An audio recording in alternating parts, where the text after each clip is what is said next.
Hi, I'm Sarah from The Upcoming. So lovely to speak to you, Randall.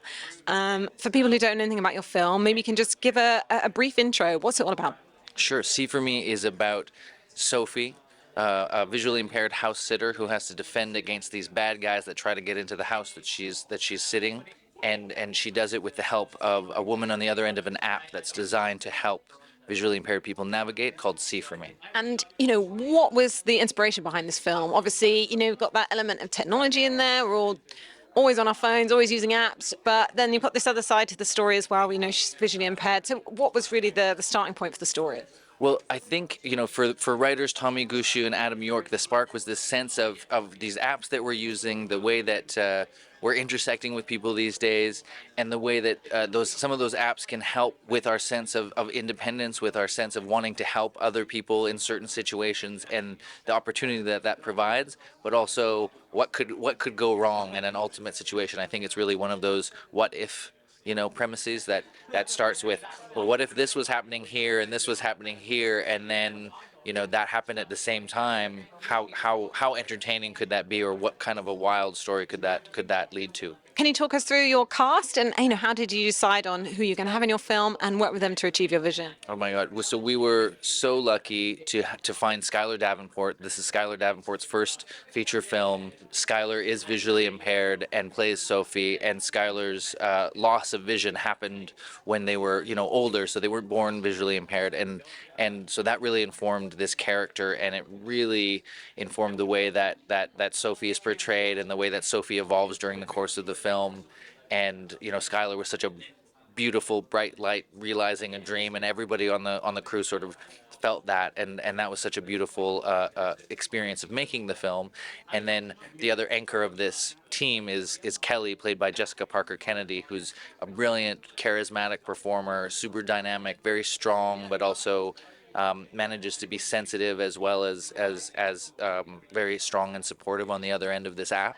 And then our main, we've got a bunch of great people, but the other anchor is Kim Coates, who plays our villain, and he's a legend, a living legend, and he really came and over delivered in terms of like that bad guy, final villain showdown that you need at the end of a film like this, and he was just beautiful to watch. And talk us through a bit like the look and feel of the film, and in particular like the location. I know you were saying earlier about it's the house of the guy who made up Trivial Pursuit, is that right? Yes. So the inventor of Trivial Pursuit made a lot of money on this film, or made a lot of money on this game, and then built this house. And this house we found after searching high and low. It's very much a character of the film.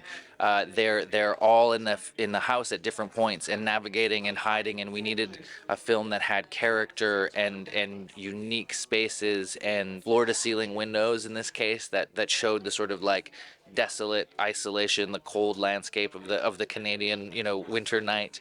And it was beautiful. So it really sort of heightens the tension and this sort of like classic sense of thriller suspense as they're navigating these cold, glass, marble floors, spaces.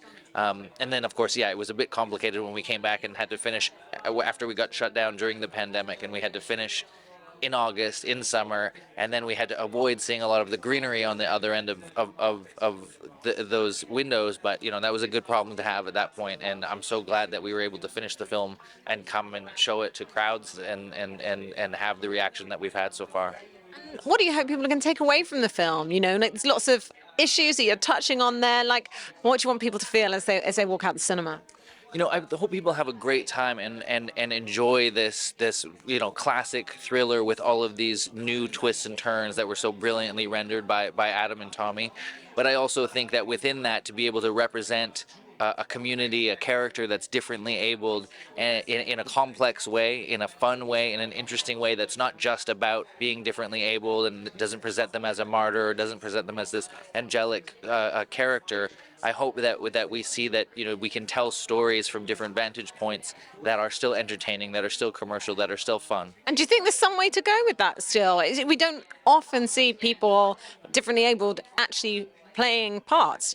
Often it's able-bodied actors pretending, if you like. So do you think there's progress to be made on that front? I think that we have a long way to go. I think that the conversations are still being expanded. I think that we have a long way to go in terms of representing, complex characters in complex ways, and taking the opportunity to show really unique perspectives. I think that, and I hope that this is, it helps expand that conversation. Our film hopes. I hope that our film expands the conversation, helps to expand the conversation by showing that we can do that in fun, commercial, profitable, exciting, and intelligent ways, and that the audiences will really enjoy that because unique stories told from unique perspectives is what this is all about. And how does it feel to have your film here at the London Film Festival, and of course for us all be able to actually watch on cinema screens and be here in person? It is an incredible honor to be here. This is such a brilliant film festival. There are so many of my heroes with projects in the festival, and so it's a delicious treat to be able to watch those films, to be a part of this lineup, to talk to other artists, and I'm so grateful because the time that we made this film and the experience that we've all gone through. It makes it so much more powerful to be able to share it with an audience, to sit with the audience and hear the oohs and ahs and the laughs and the gasps and smell the popcorn. It just reminds me why we're doing this and how powerful of an experience it can be, and why we're doing this, which is to share it with other people, and to try to cross those boundaries. And yeah, it's brilliant. It's amazing. And do you have your sights set on your next project, or you're not sure yet?